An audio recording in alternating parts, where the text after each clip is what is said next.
Ang sungit-sungit pero oras na matapos ay sinusuyo agad ako. Parang tanga lang. Kaya kapag naiinis ako, nilalakasan ko sa pagsuntok sa mukha kapag nagsusungit. Makaganti man lang. Sir, may bisita po kayo. Sa Mayor Ethan. Napatuwid ako sa pagkakaupo na lumapit ang kasambahay. Kasalukuyan kaming nanonood sa Netflix. Nilingon ito ni Lander na hindi nagbabago sa pagkakaupo. Nakahawak ito sa binti ko dahil nakadantay sa hita niya. Bigla akong nahiya sa itsura namin. Pakihanda man ng merienda. Opo, sir. Magalang na umalis ang ginang. Mabilis kong tinanggal ang binti ko kay Lander. Nakakahiya at baka maabutan pa kami ng bisita nitong mayor sa lugar na ito. Hindi lang kasama impluensya sa lugar na ito ang taong iyon dahil kasamahan din ito sa kanilang grupo. Bilang sa kamay ko pa lang ito na nakikita sa personal at masasabi kong isa siya sa mga gwapong mayor dito sa bansa. Sa miyembro ng Broad Savoy, ito lang ang mukhang kagalang-galang sa tuwing nakikita ko. Palagi kasi itong naka-formal attire o kaya long white long sleeve at black slacks. Siguro dahil nasa politika ito kaya iyon ang kanyang trademark. Hindi lang naman kasi ito mayor ng probinsya lang nila dahil isa din itong hasyendero sa napakaraming lupain na nagkalat dito sa Pinas at ganoon na rin sa ibang bansa. Ang sabi sa akin ni Lander ay ipapasyal niya daw ako doon kapag magaling na siya at hindi ko alam kung kailan iyon. Ano ba, Pipi? Bitiwan mo ang binti ko. Hindi ko maibaba ang magkabilang binti ko nang hawakan nito iyon gamit lang isang kamay. Baka biglang sumulpot sa harapan namin si Mayor. No, why would I do that? Pinanlakihan ko ito ng mata. Lander! Nagpupubiglas na ang paa ko pero ang loko ay ginamit pang isang kamay kaya na-corner na ako. Hayaan mong makita nila tayo para mainggit sila. Kago ka! Asar ko at ang mababatuhin ko na si Lander ng maliit na una na nasa likuran ko pero hindi na natuloy dahil sa isang malakas na tikim.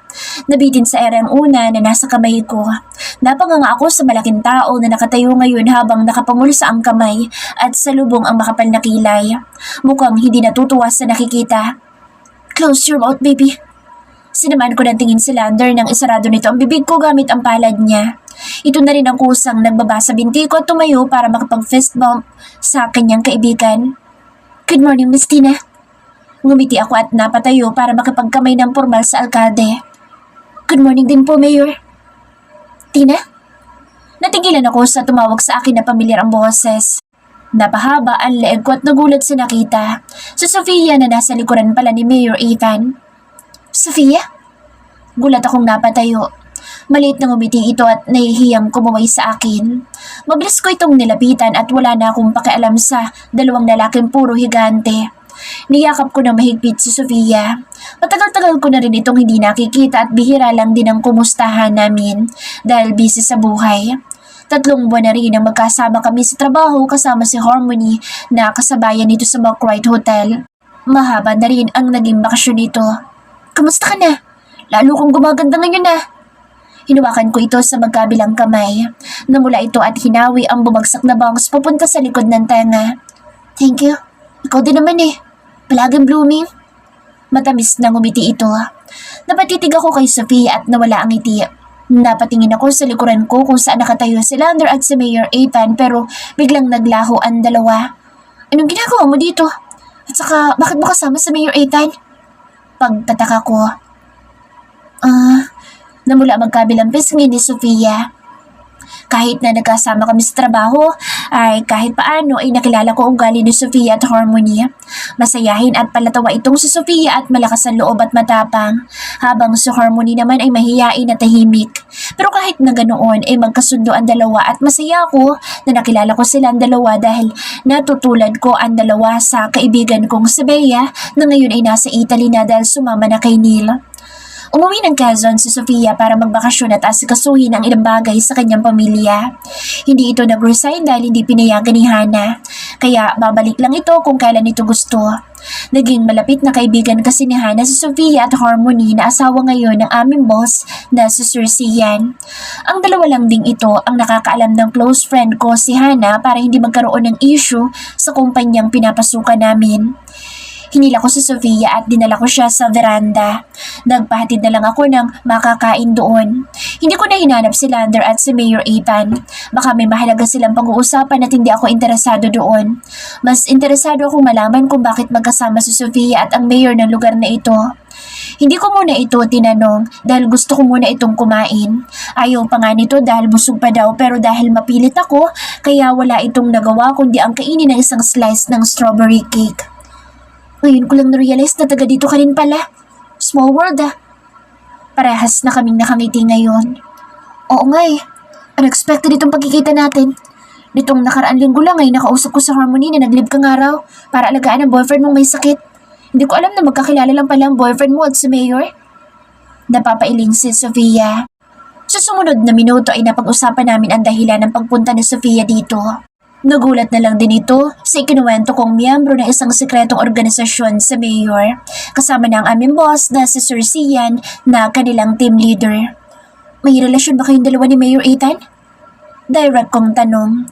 Natigilan si Sofia at napaiwas ng tingin sa akin. Hindi, wala. Napalabi ako. Hindi nagsasabi ng totoo ang kaharap ko. Mukhang nasa in denial stage pa ito. Ngumiti ako sa kanya. Hindi kita pipilitin kung ayaw mo pa na magkwento kung ano status din yung dalawa ni Mayor.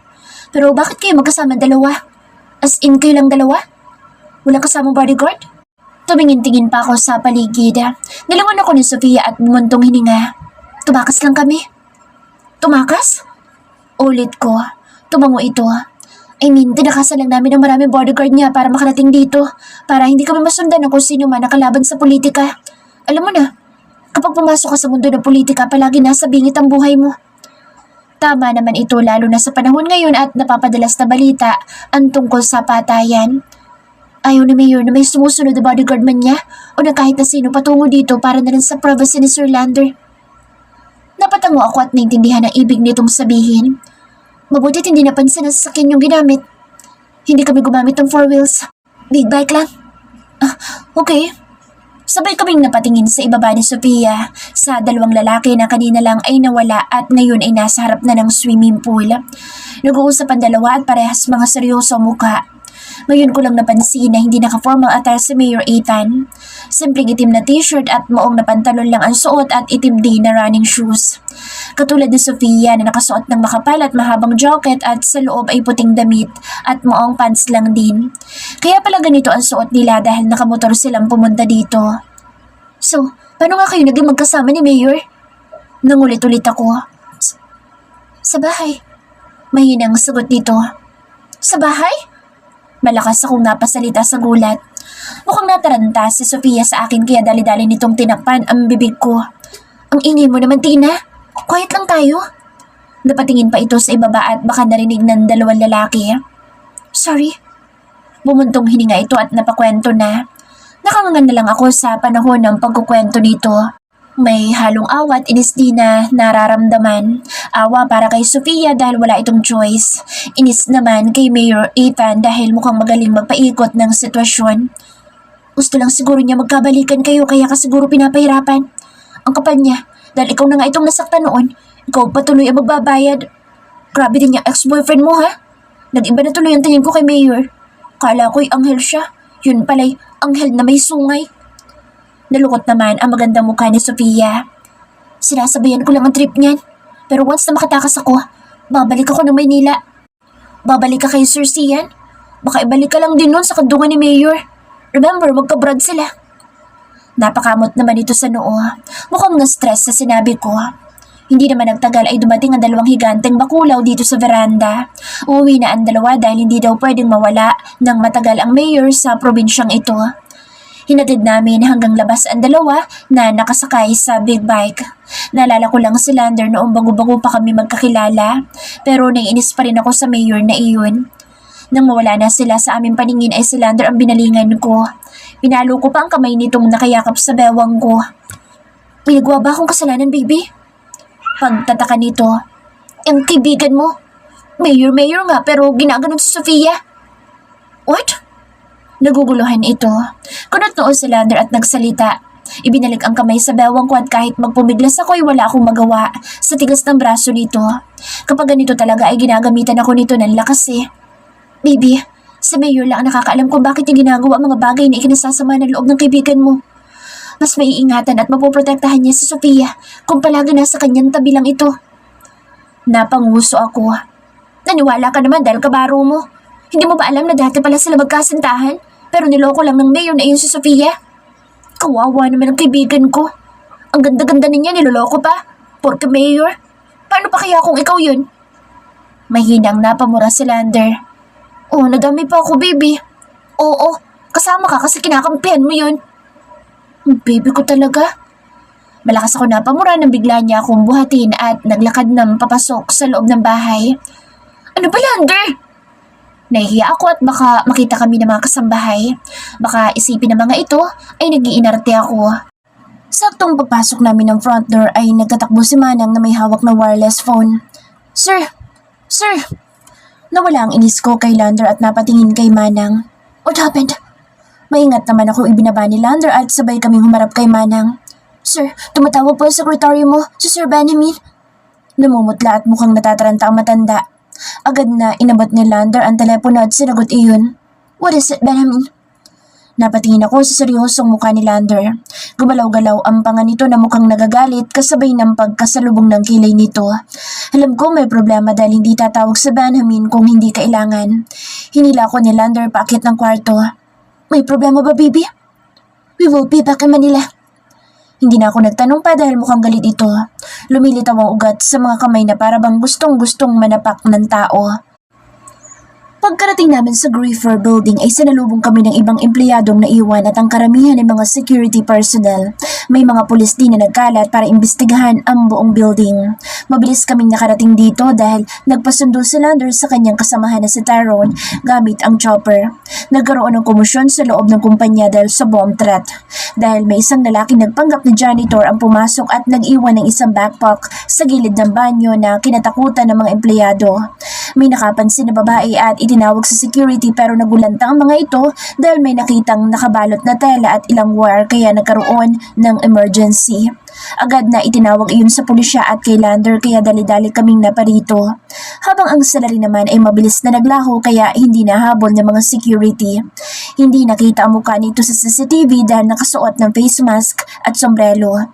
Dumating naman ang bomb squads at bago pa makapinsala ay pinauwi ng maaga ang ibang empleyado. Pero false alarm bomb scare lang ang nangyari. Puro lumang damit at pantalon lang ang laman at mga wire na sunog ang nasa loob. Pero may isang papel silang natagpuan at ang nakasulat ay, We will meet again, Mr. Griefer. Sir Lander! Nagtatakbong lumapit sa Benjamin. Hindi ako nagsasalita habang nakasunod sa likod ni Lander na ngayon ay seryoso ang mukha. Nakasunod kay Benjamin ang ilang pulis at ang isang mukhang mataas na ranggo. Sumaludo si Lander at ganoon na rin ang mga pulis sa kanya. Colonel. Griefer. Nagkamay ang dalawa na tinawag na Colonel. May pinag-usapan sila at tinawag ni Lander sa Benjamin. Dito lang kayo at huwag kayong aalis. Nilingon ako ni Lander. Huwag kang malilingat na mata. Ingatan mong fiancé ko. Yes po sir. Ako pong bahala. Parang boy scout na sagot ni Benjamin. Umalis si Lander kasunod si Tyrone at ang mga pulis. Kami naman ni Benjamin ay nandito sa guardhouse. May 3 pulis na nasa labas at mga security. Nakaupo si Benjamin na ngayon ay namumutla. Kahit mukhang nerd ang datingan nito ay ramdam ko ang kaba at takot nito. Bakit parang hindi po humuhupa ang tensyon sa loob ng building? Panimula akong tanong. Napatingin si Benjamin sa akin at bumuntong hininga. Totoo po yan, Miss Tina. Dahil hindi lang bomb threat ang nangyari kanina. Ipinaalam lang sa mga empleyado ang ganoong bagay para hindi na sila matakot at mag-alala bago sila pauwiin. Anong ibig mo sabihin? Binalikan na naman si Sir Lander ng dati niyang kaaway. Napasinghap ako. Hindi naman lingid sa ating kaalaman na bago pa naging CEO si Sir ay nasa alagad siya ng batas. Ilang beses nang nabibingit ang buhay ni Sir Lander dahil sa pagiging detective niya sa NBI. Maraming matataas na tao na ang walang takot na binangga ni Sir. Ang iba ay nakulong at nahatulan na habang buhay na pagkakabilanggo. At ang iba naman ay higit sa 10 taon depende sa bigat ng kaso. At ang iba naman ay binawian ng buhay sa engkwentro. Pero may isang tao na nakatakas at sigurado ako na siya na ang nagsisimulang manggulo sa tahimik na buhay ni Sir Lander. Sino siya? Kilala mo ba? Bigla akong natakot. Umiling si Benjamin na nagpunas ng pawis sa kanyang noo. Hindi ko pa siya nakikita, Miss Tina. Pero natitiyak ko na si Mr. Valdez ay nagbabalik. Napaawang ang labi ko. Parang narinig ko na ang pangalan na iyon pero hindi ko alam kung saan ko unang narinig. Paano ka nakakasiguro? Biglang kinain ng takot at pag-aalala ang puso ko para kay Lander. Isa siya sa pinakamahirap mahuli dahil malaking sindikato ito at dito sa bansa nila ginagawa mga transaksyon at sa ibang bansa sila gumagawa ng mga illegal na gawain. Malaking tao ito dahil may protector sa politika kaya kahit na anong huli sa kanya ay palagi natatakasan. May isa pa tayong problema dito, Miss Tina. Ano naman? Nagpalingalinga muna si Benjamin sa labas at inilapit ang ulo sa akin at bumulong. Atin-atin lang po ito, Miss Tina. At sana'y wag na po itong banggitin kay Sir Lander. Kundi patay ako. Bulong nito sa akin.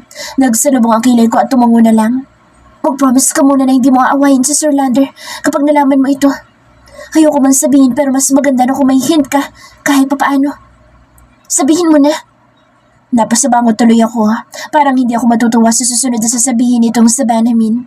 Tumikim muna ito na para bang may bara sa lalamunan. Promise ka po muna. Napaayos ako ng pagkakaupot na paikot ng mata. Ang daming kawirduhan nitong sa Benjamin. Bagay sa suot niyang polka dots na coat. Promise.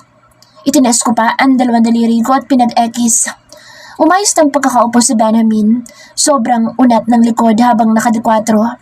Parang striktong teacher lang ang peg nito. Noong panahon nagkaengkwentro si Sir Lander at si Mr. Valdez ay nagkaroon ng barilan. Nakatakas sa batas ang target na si Mr. Valdez kasama ng ilang mga tauhan nito habang ang karamihan ay dinakip. Sa kasamaang palad na iwan ng anak ni Mr. Valdez na si Grace. Natamaan ito at si Sir Lander ang unang sumaklolo sa anak ng kriminal. Seryoso ako nakikinig ka Benjamin at naintriga sa babaeng binanggit. Parang hindi ako natutuwa. Isang linggo sa ospital ng babae. Walang kabag-anak na dumalaw dahil hinahunting ng batas. At tanging si Sir Lander lang nandoon. Tapos, nakatikos na isang kilay ko. Ginumampain ng NBI si Grace para bumalik si Mr. Valdez. At habang hinihintay nilang sumuko ang kriminal, ay nakabantay si Sir Lander sa kanya. Wala lang sana ito, Miss Tina, dahil ilang taon nang nakalilipas pero parang may something sa babaeng iyon. Imbis na matakot sa kapulisan, kinikilig pa lalo na kapag nakikita si Sir Lander. Ang gaga, mas gugustuhin pa rin na makulong basta palagi nakikita ang kanyang Mr. Knight in Shining Armor. Yun lang. Asar na ani ko. Hindi pa, Miss Tina. Kinasuhan lang sa Grace ng mababa at nakapagpiyansa matapos ng isang buwan na pagkakakulong nang hindi nagpapakita ang tatay niya. Paggalaya ng babaeng iyon ay si Sir Lander naman ang pinutakte. Umaabot hanggang sa opisina niyang kakatihan niya at makapal ang mukha na kita-kita ng boss namin ang harap-harapan. Napatampal pa sa noo sa Benjamin. Baka naman may Celtic na sa utak, kakadroga. Hindi ba lang naisipan na ipatok ha? Nagkibit balikat ito. Naipa-drug test naman daw at negative ang result. Sadyang spoiled brat lang at lakas tama. Sayang ang gandang mukha pero may sayad. Palaging hinahabol si Sir Lander. Napatuwid ako ng pagkakaupo. Hindi nababanggit ni Lander ang ganyang bagay. Napatampal sa noo sa Benjamin. I'm really sorry, Miss Tina. Mukhang ikinagalit mo pang pagkukwento ko. Mataman ko itong tinitigan habang nakataas ang isang kilay. Mabuti nga't nabanggit mo. At least may idea na ako. Paano na lang kung makasalubong o makaharap ko siyang bigla at bikit-tikit bigla sa boss mo? Eh di nakapagsabunutan pa ako.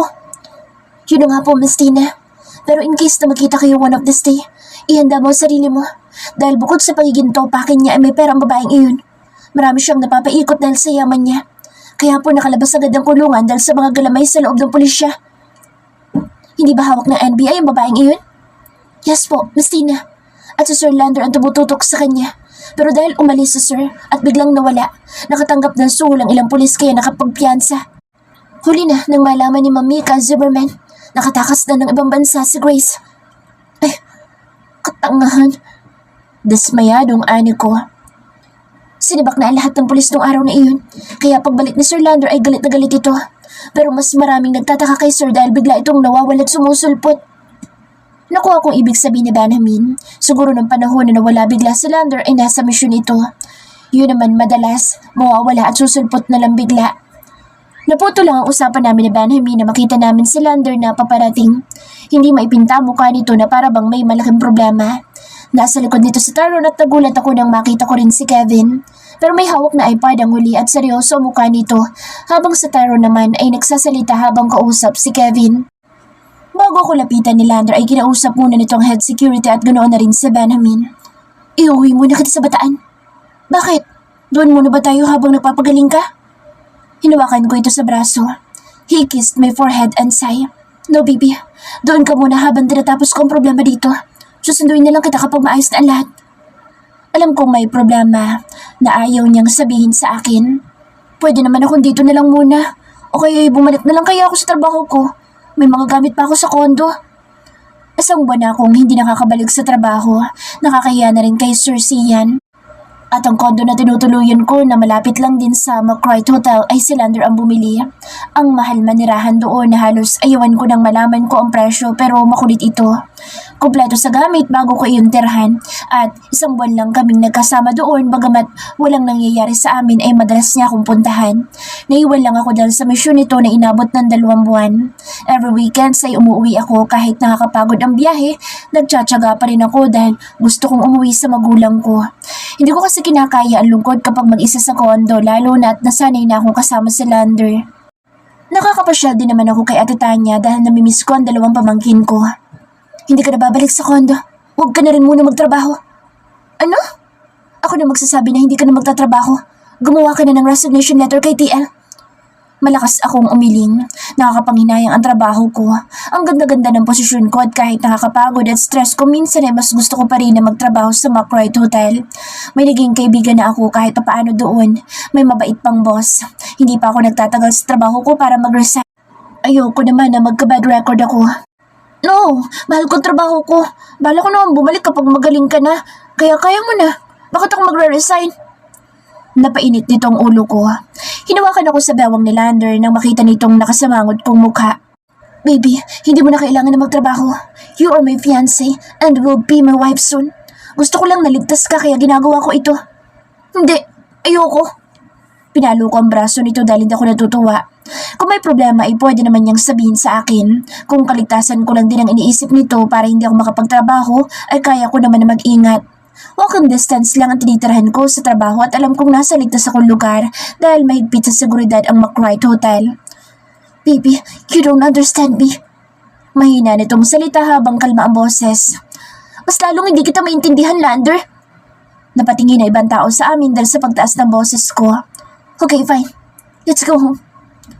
Wala akong nagawa sa mahigpit na hawak ni Lander sa kamay ko. Lumabas kami ng guardhouse at tuloy-tuloy na sumakay sa isang sasakyan na kulay itim. Binuksan ni Lander ang panghuling pinto at pinauna akong makasakay. Kahit masama ang loob ay napatingin ako sa bintana kung saan hindi pa pumapasok si Lander. Sumunod sa kanya si Tyrone at Kevin at mukhang seryoso ang kanilang usapan. Hindi nagtagal ay tumalikod na si Tyrone, paalis, habang si Lander naman ay pumasok na sa loob at tumabi sa akin. Nang tumingin ito sa akin ay matinding irap ang ginawa ko. Naiinis pa rin ako. Kahit na may malaki itong problema at sa tingin ko ay dumadagdag pa ako dahil sa kagustuhan kong manatili dito sa Maynila para magtrabaho ay mukhang may hirapan ito. Sa kaliwang bintana ako tumingin para mawala ang inis ko. Kailangan kong kumalma. Pumasok si Kevin at naupo sa driver's seat. Sa tingin ko ay siya ang nagmamay-ari ng sasakyang ito. I've sent a copy to Big Boss. We'll just wait for his orders habang minomonitor ko pa ang database at lokasyon ng kabila. Good. Pinauna na ni TLC Miller at susunod na si Rafferty sa kanya. Nakalimutan ko na galit ako ngayon dahil sa usapan ng dalawa. Gusto kong magtanong pero nahihiya ako dahil may mga usapan na sila na ibang lengguwahe na ang ginagamit. Ngayon ko lang na narinig ng ganito si Lander sa tagal na magkasama kami. Ang fluent nilang magsalita ni Kevin at feeling ko ay alien na ako. Hinatid kami ni Kevin sa kondo na tinutuluyan ko pero hindi na ito bumaba dahil umalis agad ito. Nakalingkis naman ang braso ni Lander sa bewang ko habang paakyat kami ng kondo. Wala kaming kadaladalang gamit dahil hindi na pinadala pa uwi nito ang mga damit namin. Dahil sa pagmamadali, tanging itong suot ko lang ang bitbit ko at handbag na may lamang wallet at cellphone at ilang make-ups lang.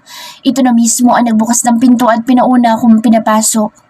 Pagpasok ko sa living room ay halos tumigil ang puso ko sa gulat. Napalibot ang mata ko sa kabuuan at halos matumba ako sa lahat ng nakita ko. What the hell? Dumagundong ang boss ni Lander sa likuran ko at malalaki ang hakbang na lumapit sa sofa.